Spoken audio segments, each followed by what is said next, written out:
संत सेवालाल महाराजांचा पुतळा आणि मंदिर व्हावं या अनुषंगाने या मंगलमय प्रसंगी उपस्थित आपल्या सर्वांचे गुरु बाबूसिंगजी महाराज या ठिकाणी उपस्थित या भागाचे कर्तव्यनिष्ठ यशस्वी असे आमदार आदरणीय राजेशजी पवार साहेब आणि मंचावर उपस्थित सर्वच प्रतिष्ठित नागरिक, या ठिकाणी माझ्यासमोर उपस्थित असलेले आमच्या उमरी तांड्यातील सगळीकडून आलेले सर्व माझे बांधव, या सगळ्यांचंच मी या ठिकाणी स्वागत करते आणि सगळ्यांना माझा नमस्कार.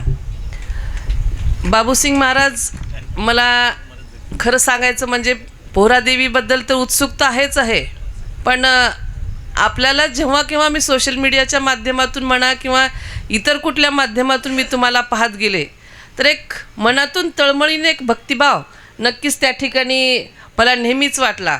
म्हणून की काय, अगदी सहजरित्या इथं तुम्ही उमरीमध्ये आमच्या आलात आणि तुमचा इथं उपस्थित राहणं म्हणजे हा माझ्यासाठी खरंच साक्षात्कार आहे.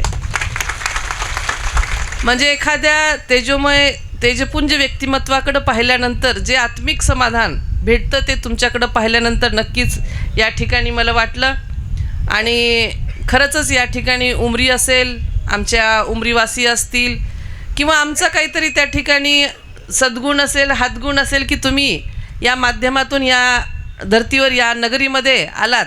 आपले प्रथमतः मी मनापासून खूप खूप आभार या ठिकाणी व्यक्त करते. आणि बोलता बोलता या ठिकाणी माझं नाव पूनम चव्हाण म्हणलं गेलं, पवार चव्हाण काही फरक नाही, तुमचीच लेक आहे, पूनम चव्हाण म्हणलं तरी चालेल, काही फरक पडणार नाही. आणि बाबूसिंग महाराजांना मी थोडक्यात एवढंच सांगू इच्छिते, कारण आपल्याला आमदार साहेबांना पण ऐकायचे, महाराजांना पण ऐकायचे त्या ठिकाणी आणि पुढील कार्यक्रमाला पण जायचे, त्याच्यामुळं थोडक्यात या ठिकाणी भावना मी व्यक्त करते. महाराज, या ठिकाणी साहेब निवडून येऊन जरी 5 वर्षाचा कालावधी पूर्ण होत जरी असला तरी सुरुवातीचा 2-2.5 वर्षाचा काळ हा कोरोनाचा काळ होता आणि त्या ठिकाणी आघाडीचं सरकार होतं. त्याच्यामुळं साहेबांना या ठिकाणी मतदारसंघासाठी मनात तळमळ असूनसुद्धा त्या काही करता आलं नाही. 50-50 लाख रुपयाच्या निधीसाठी विरोधी पक्षाच्या मंत्र्यांच्या दारात जाऊन थांबावं लागत गेले साहेबांना. पण ही दैविक काही इच्छाशक्ती वेगळीच असते आणि 2.5 वर्षानंतर 2.25 वर्षानंतर या ठिकाणी युतीचं सरकार आलं आणि जणू काही आमच्या मतदारसंघावर निधीचा वर्षाव व्हावा तसा वर्षाव या ठिकाणी आमदार साहेबांनी निधी आणला. आणि हा निधी आणत असताना कुठलाच भेदभाव केला नाही. म्हणजे साहेबांकडे रोडमॅप आधीच तयार होता की माझ्या मतदारसंघामध्ये कुठले कामं आधी झाले पाहिजेत, कुठले दुसऱ्या टप्प्यात झाले पाहिजेत, कुठले तिसऱ्या टप्प्यात झाले पाहिजेत. ते गणित त्यांचं आधीच सगळं तयार असल्या कारणाने सरकार आलेल्या कुठलाही वेळ न दडवता साहेबांनी या ठिकाणी मोठ्या प्रमाणात निधी आला. आणि प्रसंगावधान असं राखलं महाराज की या ठिकाणी आमच्या सगळ्या समाजासमोर हे सांगणंसुद्धा गरजेचं आहे. कारण व्यवहारिक दृष्टिकोनातून बघताना मी 4-2 वेळेला साहेबांना म्हणले की एकदम एवढा जर निधी तुम्ही आणलात तर लोकांच्या अपेक्षा आणखीन वरचेवर वाढत जातील आणि ती अपेक्षापूर्ती कदाचित आपल्याकडून नाही झालं तर ते बाउन्स बॅक आपल्यावर होऊ शकेल. पण साहेबांनी मला त्या काळात 1-2 वाक्यात इतकं सुंदर सांगितलं की मी आमदार होणं आणि सत्ता न येणं ह्याच्यात 2.5 वर्षाचा कालावधी गेला. मी आमदार होणं आणि माझी सत्ता येणं हा मला 1.5-2 वर्षाचा एवढाच कालावधी काम करता येणार आहे. आणि आजची राजकीय परिस्थिती बघता नंतरच्या टर्ममध्ये कुठलं सरकार येईल, कुठलं सत्ता येईल आपण काही सांगू शकत नाही. त्याच्यामुळे मला जे काम करायला हे 1.5-2 वर्षाचा कालावधी आहे तो मला माझ्या मतदारसंघासाठी करायचा आहे. जितका मला माझ्या मतदारसंघासाठी निधी खेचून आणायचा आहे तर कुठलंही मागं पुढं न बघता साहेब त्या ठिकाणी निधी खेचून आणत असतात. बरं, स्वतःच्या माध्यमातून तर आणतात पण दुसऱ्या लोकप्रतिनिधीचं सुद्धा सगळे व्यवहार पूर्ण करून तो निधी या ठिकाणी मतदारसंघात टाकण्याचा या ठिकाणी साहेब प्रयत्न करत असतात. पण हे सगळं करत असताना आत्ताच आम्ही उमरीच्या तहसीलमध्ये जाऊन आलो. मला इतका म्हणजे एक पत्नी म्हणून तर अभिमान आहेच आहे, पण या मतदारसंघाची एक मतदार म्हणा किंवा एक नागरिक म्हणून सुद्धा त्या गोष्टीचा असा अभिमान आहे की तहसीलमध्ये गेल्यानंतर तिथं तहसील कार्यालयामध्ये होणारं काम व्यवस्थित व्हावं.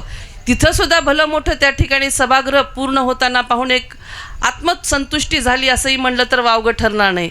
मतदारसंघातल्या रस्त्याचा विकास तर आपण सगळेजण त्या ठिकाणी अनुभवत आहोत, पाहत आहोत.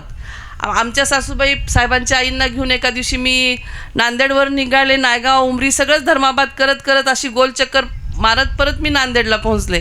तर महाराज मी आईंना सांगत होते की हा मोदी साहेबांचा रस्ता आहे आणि हा तुमच्या मुलाचा रस्ता आहे, हा मोदी साहेबाचा रस्ता आहे आणि हा तुमच्या मुलांनी केलेला रस्ता आहे.